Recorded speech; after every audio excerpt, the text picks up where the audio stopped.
আসসালামু আলাইকুম, সবাই কেমন আছেন? আজকে আপনাদের সাথে শেয়ার করতে চলেছি টপিক্যাল হুইপ ক্রিম দিয়ে কেক ডেকোরেশন। আজকের ভিডিওটি সম্পূর্ণ ভালোভাবে দেখলে আপনারাও পারফেক্টলি কেকের ক্রিম তৈরি করতে পারবেন এবং কেকের ক্রিম গলেও যাবে না। তাহলে চলুন এবার শুরু করা যাক। তো এর জন্য আমি নিয়ে নিয়েছি ট্রপিক্যাল হুইপড ক্রিম। এটি একটি ফ্রোজেন ক্রিম। এটিকে সবসময় ডিপ ফ্রিজে সংরক্ষণ করতে হয় এবং কেনার সময় লক্ষ্য রাখবেন আপনাদেরকে এটি ডিপ ফ্রিজ থেকে বের করে দিচ্ছে কিনা।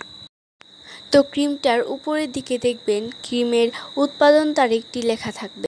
ক্রিমের এই উৎপাদন তারিখ হতে 1 বছর পর্যন্ত আপনি এটিকে ফ্রিজে সংরক্ষণ করে ব্যবহার করতে পারেন।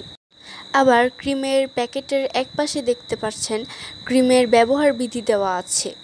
আপনারা চাইলে সেই অনুযায়ী ক্রিমটি তৈরি করতে পারবেন। তো ক্রিমটিকে তৈরি করার 1 থেকে 1.5 ঘন্টা আগে অবশ্যই ডিপ ফ্রিজ থেকে ক্রিমের প্যাকেটটি বের করে রাখতে হবে এবং ক্রিমটি বরফ ঠান্ডা অবস্থায় বিট করতে হবে। তো আমি আজকের কেকটি ডেকোরেশনের জন্য 1 কাপ হুইপড ক্রিম নিয়ে নিলাম।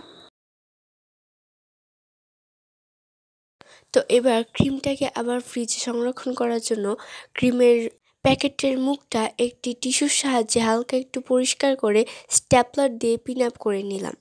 কিংবা আপনারা চাইলে একটি এয়ার কন্টেনার বক্সে রেখে এটিকে পুনরায় ফ্রিজে সংরক্ষণ করতে পারবেন। এবার আমি ক্রিমটুকুকে একটি বাটিতে নিয়ে নিলাম।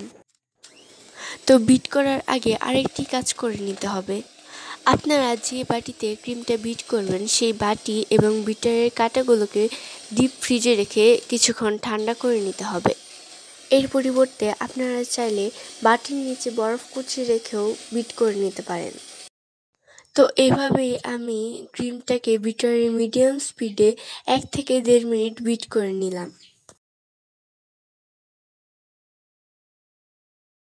তো এটাকে কিছুক্ষণ বিট করে নেওয়ার পর হালকা হালকা যখন ফোম হয়ে আসবে তখন এতে অ্যাড করে দিব 1 টেবিল চামচ গুঁড়া দুধ। সাথে আরও অ্যাড করে দিলাম অল্প একটু ভ্যানিলা এসেন্স। ট্রপিক্যাল হুইপড ক্রিমে চিনি এবং ভ্যানিলা এসেন্স আগে থেকে অ্যাড করা থাকে, সুতরাং আপনারা চাইলে এই দুটো উপকরণ স্কিপও করতে পারেন। আর আরেকটি জিনিস খেয়াল রাখবেন, বিট করার সময় বিটারটা 30 সেকেন্ড পর পর অন অফ করতে হবে। এর ফলে বিটারটা অনেক দিন পর্যন্ত ভালো সার্ভিস দিবে। তো এই দেখুন আমার ক্রিমটা প্রায় হয়ে এসেছে। তো এই পর্যায়ে আমি বিটারের স্পিডটা বাড়িয়ে হাই স্পিডে করে দেব এবং হাই স্পিড করে আরও 1 থেকে 1.5 মিনিট ভালোভাবে বিট করে নেব।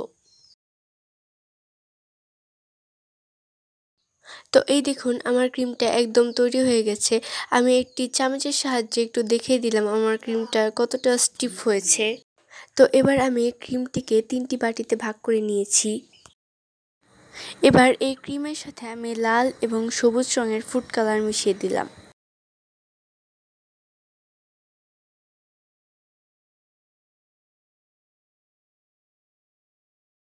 তো ক্রিমের সাথে কালারগুলো মিক্সড করার পর আমি ক্রিমগুলোকে ফ্রিজে রেখে দিয়েছিলাম। এবার ডেকোরেশনের জন্য আমি কেকটা নিয়ে নিলাম এবং আপনারা দেখুন আমার এই কেকটা কতটা পারফেক্ট এবং কতটা সফট হয়েছে। এরকম পারফেক্ট এবং স্পঞ্জি কেক তৈরি করার ভিডিও অলরেডি আমার পেজে এবং ইউটিউব চ্যানেলে আপলোড দেওয়া আছে। আপনাদের সুবিধার্থে ভিডিও লিঙ্কটা আমি ডিসক্রিপশন বক্সে দিয়ে দিব। তো এবার আমি এই কেকটিকে 3টি ভাগে ভাগ করে নিয়েছি। এবার এই কেকটি ডেকোরেশনের পালা। তো কেকটি ডেকোরেশনের জন্য প্রথমে আমি কেকের ফার্স্ট লেয়ারের উপর সুগার সিরাপ দিয়ে নিলাম। এবার আমি অল্প একটু ক্রিম নিয়ে পুরো লেয়ারে ভালোভাবে লাগিয়ে দিব।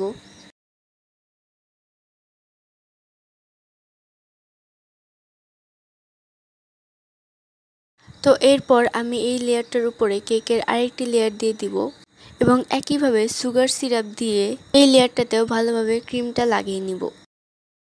তো সেম প্রসেসে আমি বাকি লেয়ারটাকেও ভরাট করে নিব ক্রিম দিয়ে। এর পাশাপাশি কেকের সাইড দিয়েও আমি ক্রিমটা দিয়ে দিব এবং একটি প্যালেট নাইফের সাহায্যে সবগুলো ক্রিম একদম সমান করে দেব। তো এবার একটি স্ক্র্যাপারের সাহায্যে আলতো হাতে সুন্দর একটি ফিনিশিং নিয়ে আসব।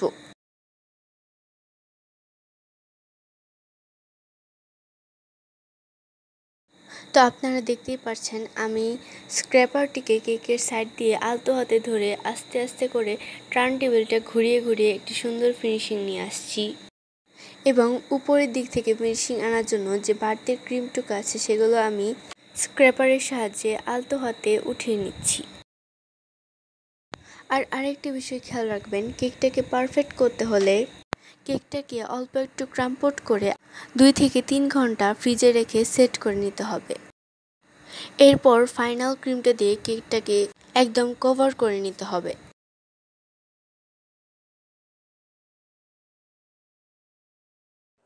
তো অফ ক্যামেরায় আমি কেকটা ডেকোরেশন করে নিয়েছি, এবার সাইড দিয়ে বর্ডারটা টেনে নিচ্ছি।